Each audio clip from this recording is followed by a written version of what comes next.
வணக்கம்.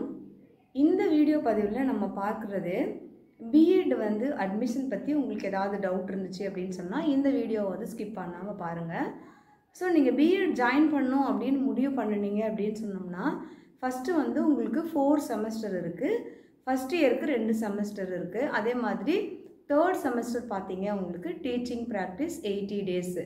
அந்த 80 டேஸ் நீங்கள் கவர்மெண்ட் ஸ்கூலுக்கு தான் டீச்சிங் ப்ராக்டிஸ்க்கு கம்பல்சரி போய் ஆகணும். அதில் உங்களுக்கு தியரி பேப்பர் எதுவுமே இல்லை. ஃபுல்லாக பார்த்திங்கன்னா உங்களுக்கு எழுதக்கூடிய 16 ரெக்கார்டு இருக்குது. அதே சேம் டைம் அந்த ரெக்கார்டு கம்ப்ளீட் பண்ணிவிட்டு அதுக்கு தேவையான டீச்சிங் லேர்னிங் மெட்டீரியல் தயார் பண்ணி ப்ராக்டிக்கல் எக்ஸாம் கம்ப்ளீட் பண்ணுறதோட உங்களுக்கு தேர்ட் செமஸ்டர் முடியுது. அகெயின் 4th செமஸ்டரில் 5 பேப்பர்ஸ் தியரி பேப்பர் இருக்குது. அது ஜென்ரல் பேப்பர். உங்களோட பெடகாகி சப்ஜெக்ட் என்னவோ அது பார்த்திங்கன்னா ஃபஸ்ட்டு சப்ஜெக்டில் இப்போது பெடகாகி ஆஃப் பயாலஜிக்கல் சயின்ஸ் 1, அதே செகண்ட் செமஸ்டரில் பெடகாகி ஆஃப் பயாலஜிக்கல் சயின்ஸ் 2, அதே மாதிரி எல்லா மேஜருக்கும் நீங்கள் படிப்பீங்க. பட் 4th செமஸ்டரில் உங்களுக்கு 5 பேப்பர் ஜென்ரல் பேப்பர் இருக்குது. அதுலேயும் 4 paper main paper, 1 elective paper. சரிங்களா? நெக்ஸ்ட்டு உங்களுக்கு இன்டர்னல் மார்க் அப்படின்னு பார்த்தீங்கன்னா 30 மார்க் உங்களுக்கு இன்டர்னல் மார்க்கு, 70 மார்க் உங்களுக்கு தியரி நீங்கள் எழுதுவீங்க. அதே மாதிரி தியரியும் பார்த்தீங்கன்னா நம்மளுடைய தியரி அப்படிங்கிறது இந்த 70 மார்க் அப்படிங்கிறத 1 மார்க் கொஸ்டின்ஸ் 5 வரும். அதே மாதிரி 5 மார்க் கொஸ்டின்ஸ் இருக்குது, 10 மார்க் கொஸ்டின்ஸ் இருக்குது. இதுதான் question pattern. 1 mark, 5 mark, 10 mark questions. நீங்கள் தமிழ் மீடியம் சூஸ் பண்ணி எழுதலாம் அப்படின்னு சொன்னாலும் எழுதலாம். இல்லை நான் இங்கிலீஷ் மீடியம் தான் எழுதுவேன், எனக்கு இங்கிலீஷ் மீடியம் தான் ப்ரிஃபர் பண்ணுறேன் அப்படின்னா நீங்கள் தமிழில் எழுதலாம், இங்கிலீஷில் எழுதலாம். ஸோ அது உங்களோட சாய்ஸு. புக்கு ஆர்டர் பண்ணும்போது உங்களோட காலேஜில் நீங்கள் கரெக்டாக என்ன மீடியம் வேணும் அப்படின்னு சொல்லுங்கள். நெக்ஸ்ட்டு இந்த 4 செமஸ்டருமே நீங்கள் கம்ப்ளீட் பண்ணினீங்க அப்படின்னு சொன்னால் தான் உங்களோட டிகிரி கிடைக்கும். இந்த நடுவில் டீச்சிங் ப்ராக்டிஸ் போகாமல் இருந்தீங்க அப்படின்னு சொன்னோம்னா அந்த டீச்சிங் ப்ராக்டிஸ் கம்ப்ளீட் பண்ணினீங்க அப்படின்னு சொன்னால் தான் நீங்கள் பிஎட் முடிக்க முடியும். இது இல்லாமல் ஸ்வயம் ஆன்லைன் கோர்ஸ் அப்படிங்கிறது இருக்குது. அதுக்கு உங்களுக்கு மதிப்பெண்கள் இருக்குது. அந்த ஸ்வயம் ஆன்லைன் கோர்ஸ் எப்போ உங்களுக்கு ஆஃபர் பண்ணுறாங்களோ அதையும் நீங்கள் முடிக்கணும். நம்மளோட டீச்சர் எஜுகேஷன் யூனிவர்சிட்டியிலேயே இந்த ஸ்வயம் ஆன்லைன் கோர்ஸ் மாணவ மாணவிகளினுடைய வசதிக்காக அவங்களே நடத்துனாங்க. ஸோ அதில் நிறைய பேர் வெற்றிகரமாக கம்ப்ளீட் பண்ணிட்டாங்க. ஸோ நீங்கள் மைண்டில் வச்சுக்க வேண்டியது பார்த்தீங்கன்னா உங்களுக்கு மொத்தம் 4 செமஸ்டரு.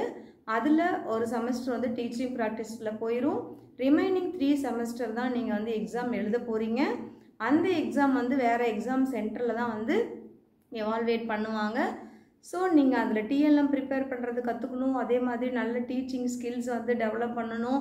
நீங்கள் காலேஜுக்கு ரெகுலராக போகும் பொழுது தான் உங்களுக்கு அந்த டீச்சிங் ஸ்கில், அதே மாதிரி ஒரு ஆசிரியருக்குரிய ஆளுமை, உங்களோட பர்சனாலிட்டி டெவலப்மெண்ட்லேருந்து உங்களோட டீச்சிங் ஸ்கில்ல இம்ப்ரூவ் பண்ண முடியும். உங்களுக்கு ஒரு வெளி உலகம், ஒரு நண்பர்கள்கிட்ட பழகிறதுலேருந்து, அதே மாதிரி உங்களோட படிக்கிற ஃப்ரெண்ட்ஸ்கிட்ட எந்த லிமிட்டில் நீங்கள் பழகணும், எப்படி பழகணும், அவங்களுக்கு நீங்கள் எப்படி ஹெல்ப் பண்ணணும், அவங்க உங்களுக்கு ஒரு ஷேரிங் கெப்பாசிட்டி, அதே மாதிரி ஒரு விட்டு கொடுக்கும் மனப்பான்மை, அப்புறம் ஹெல்பிங் டெண்டன்சி, இது எல்லாமே டெவலப் ஆகும்.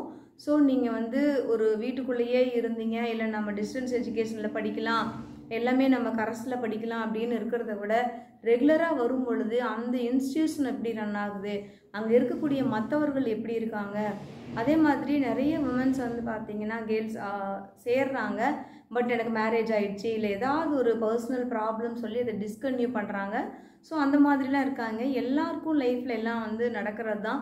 பட் அதை ஓவர் கம் பண்ணி கம்ப்ளீட் பண்ணுங்கள். உமன்ஸ்க்கு எஜுகேஷன் அப்படிங்கிறது நாட் ஒன்லி ஃபார் உமன், எல்லாருக்குமே பார்த்திங்கன்னா இந்த எஜுகேஷன் அப்படிங்கிறது ரொம்பவே இம்பார்ட்டண்ட். நிறைய பேருக்கு படிக்கணும் அப்படிங்கிற ஆசை இருந்தும் படிக்காமல் இருக்காங்க. ஸோ உங்களுக்கு கடவுள் அந்த வாய்ப்பை கொடுக்கும் பொழுது நீங்கள் அதை சரியாக பயன்படுத்திக்கோங்க.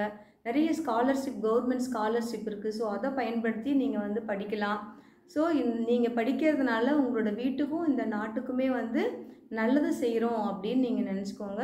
ஸோ எஜுகேஷன் ரொம்ப ரொம்ப ரொம்ப இம்பார்ட்டண்ட் ஆனது அப்படின்னு படிக்கிற வயசில் தெரியல அப்படின்னாலும் பின்னாடி அது உங்களுக்கு தெரிஞ்சிக்கக்கூடிய வயது வரும்.